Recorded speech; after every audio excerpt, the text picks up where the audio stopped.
Hello, friends. This is Dave Hurwitz, executive editor at ClassicsToday.com, here with If I Could Choose Only One Work by composer P, it would have to be work Q.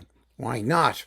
This is because the evil god of music, Cancresans, has declared that because of his loathing of the classical music military-industrial complex, he is going to destroy all the music but for one work per composer, and we are trying to persuade him otherwise. And I think we're going to do it. I just have this sneaking suspicion.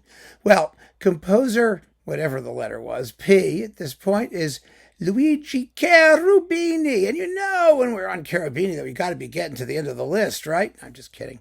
But we're up there. We're into the hundreds. The hundreds and somethings.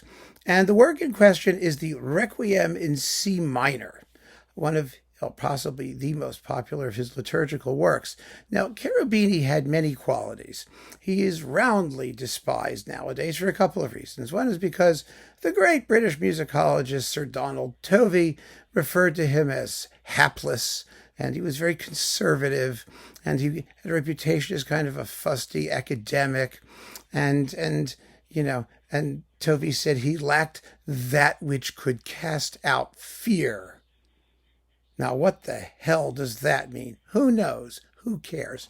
The bottom line is that Cherubini composed almost entirely vocal works. He wrote a half a dozen string quartets, one symphony, and the rest is all operas and instrumental stuff for the most part. And for that reason, he doesn't get much attention because, first of all, you have to perform large choral works or operas, and they're expensive, and they don't, they're not going to draw a big crowd because he exists in that midpoint between Mozart's comic operas and then the Romantic era, the bel cantists of like Donizetti and Bellini and those guys. And he wasn't a part of any of those things.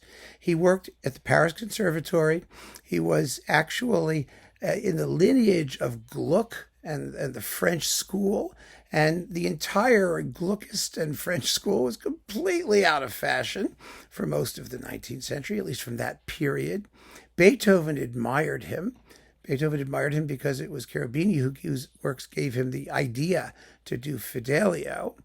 But other than that, he had very, very little love from anybody. And most importantly, Berlioz detested him.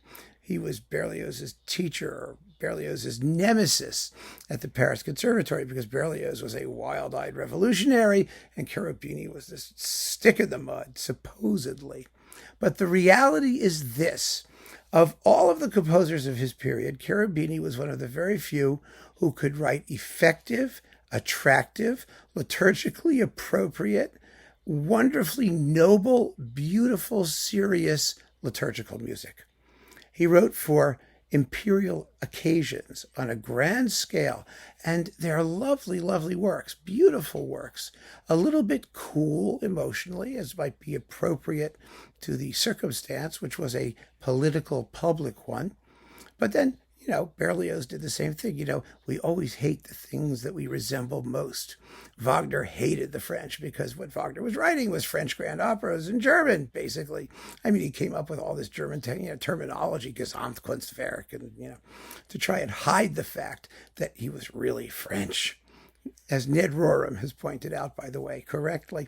Well, Berlioz wrote fabulous, noble, liturgical works for grand public occasions, as did Cherubini. And he was very good at it too. But he was very good at it for the same reasons that Cherubini was very good at it, that he could write music that was noble. And I keep saying noble, but I mean it. I mean, nobility is like not a quality that we really often define in music, unless we're talking about Elgar, who writes nobilmente all the time. He wants lots of nobility in his music. But Cherubini could do it. Berlioz could do it. And they did it because their music was big, but also somehow tasteful. It wasn't just splashy and tacky and horrific and cheap. Cherubini's music was never cheap. He might have been a little bit too conservative, a little bit too austere, but cheap he was not. So anyway, the Requiem in C minor, I just have this. This is the Riccardo Muti box that I've waved around in several other videos of Cherubini's The Great Masses and things. And it has the C minor Requiem. He also wrote a D minor Requiem later on. It's a later work, a very austere work for just male chorus alone. Igor Markevich made a wonderful recording of that, and it's in here too.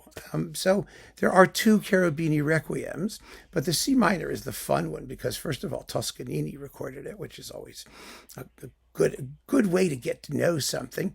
And second of all, it has this big splashy crash on the tam-tam, just to introduce the dies irae, which is horrifically titillating. It's just marvelous.